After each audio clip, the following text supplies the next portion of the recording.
A very good morning to all from Anurag Joshi. In today's video, we are talking about structure in C programming. So, what is structure?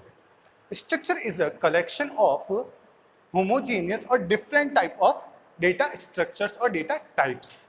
Okay? तो हमने पढ़ा है कि C के अंदर 32 types of keywords are there और जिनको हम data type भी कहते हैं. Okay? तो अगर मैं बात करता हूँ int, float, character, double, these all are data types in C programming. Okay? और भी होते हैं बट जो मेन है हम उनकी बात करते हैं. तो स्ट्रक्चर आपको एक ऐसा प्रोवाइड करवाता है जिसकी हेल्प से आप एक ही प्रोग्राम के अंदर या एक ही ब्लॉक के अंदर different type of data types को यूज कर सकते हैं. ओके? और ये सिर्फ और सिर्फ स्ट्रक्चर के अंदर होता है. तो अब अपन देखते हैं इसका सिंटैक्स. सिंटैक्स क्या होता है? आपको लिखना होता है कीवर्ड है स्ट्रक्ट, वो लिखना होता है. सबसे पहले क्या लिखना है आपको? स्ट्रक्ट, जो कि एक कीवर्ड है. उसके बाद स्ट्रक्चर का नाम, structure name, and in that block we have to write different type of data types. So suppose you have to write here data type 1 and variable name, data type 2, variable name. Okay? And after terminating the block, we have to write a semicolon. In that way, we are creating a structure. Okay? So, here is an example of structure. So, first of all, what we have to do? First of all, if we have to create a structure, we have to write a keyword struct, then structure name. Here I can write anything. If I write school, okay? And in that curly braces, if I want to use a different type of data types, we can use here. So first of all, I have to write integer serial number. Okay. Second is in float, I can write salary. In character, I have to write address.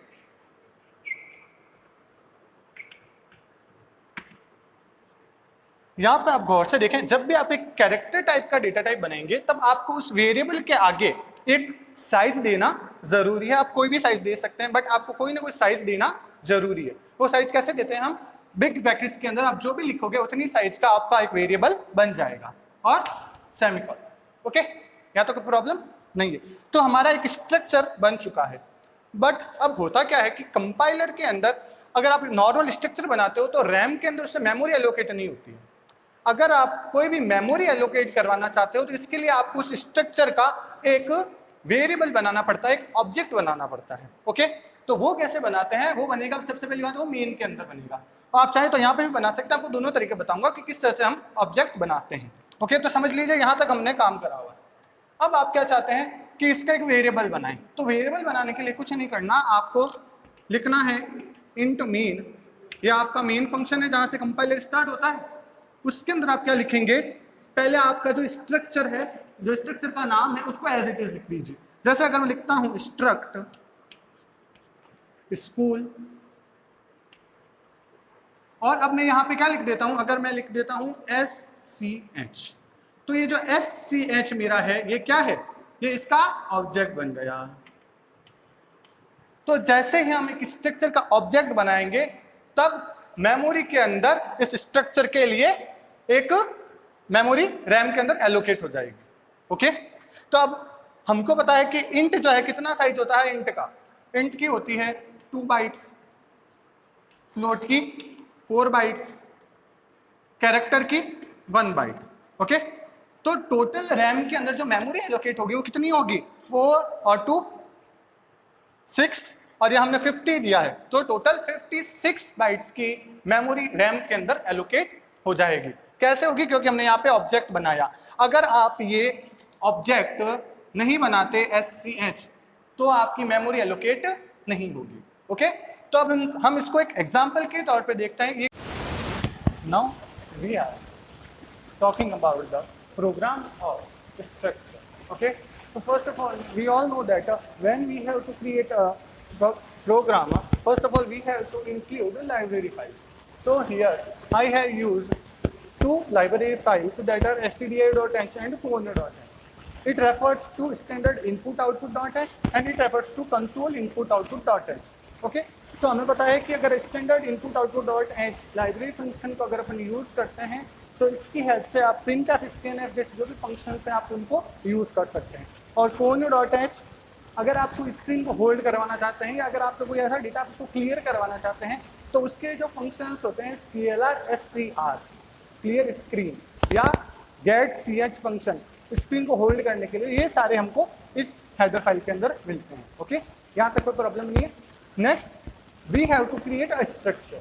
Okay, तो structure create करना का मैंने आपको syntax दिखाया था. क्या होता है, सबसे पहले आपको क्या लिखना है, स्ट्रक्ट. स्ट्रक्ट यहाँ पे क्या है, struct is a keyword.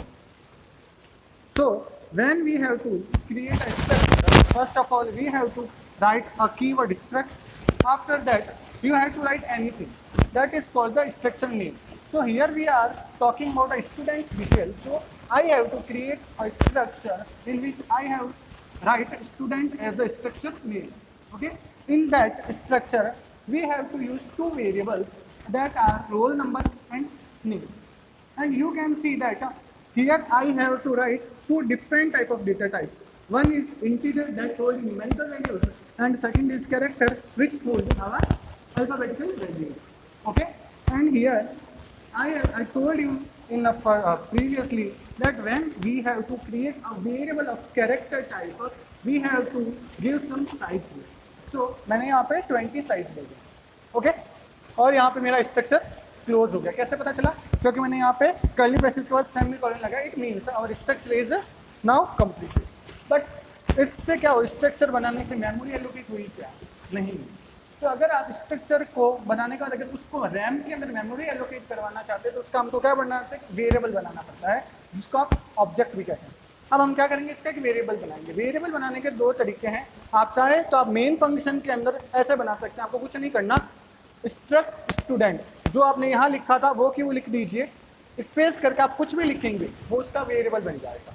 Okay, जैसे मैंने STD लिखा, अगर आप चाहते हैं तो STU लिख सकते हैं, ST लिख सकते हैं, कुछ भी लिखिए वो उसका एक वेरिएबल बन जाएगा. वेरिएबल यूज आएगा आपके जो भी डेटा टाइप्स हैं इनको एक्सेस करने के लिए. एक तो मेथड ये है मेन फंक्शन के अंदर बनाइए, और आप चाहते हैं नहीं आपको ये अच्छा नहीं लगा तो आप इससे पहले अगर आप यहाँ पे लिख देंगे STD,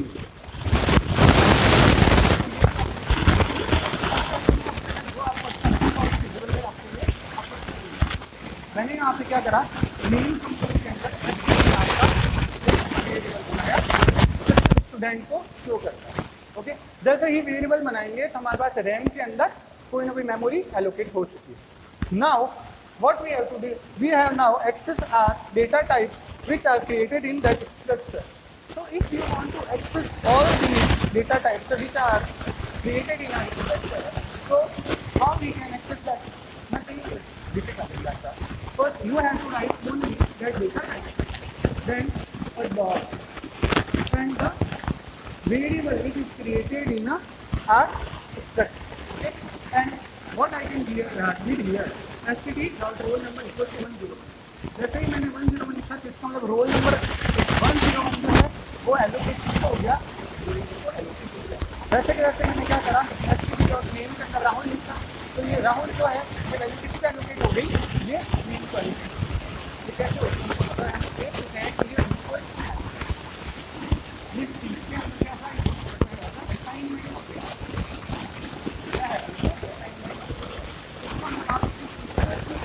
राइट हैंड साइड को भी लिखोगे जैसे 101, तो ये हमारी जो वैल्यू है वो रोल नंबर के अंदर हमें करना क्या है, अब सिर्फ स्क्रीन को शो करवाना. तो हमें पता है कि अगर आप अपन शो कराना चाहते हैं तो क्या करते हैं, print of function. Okay, print of function के अंदर मैंने लिखा रोल नंबर कोई भी सी का इस्तेमाल करते हैं। ओके, तो मैंने कहा परसेंटेज डबल कोट्स के अंदर ये तो इतना अपना तो कंट्रोल स्क्रीन पर एडिट लिखा आ जाएगा। अब यहाँ पे ये हमारा क्या करेगा, जो वैल्यू है वो प्रिंट करेगा।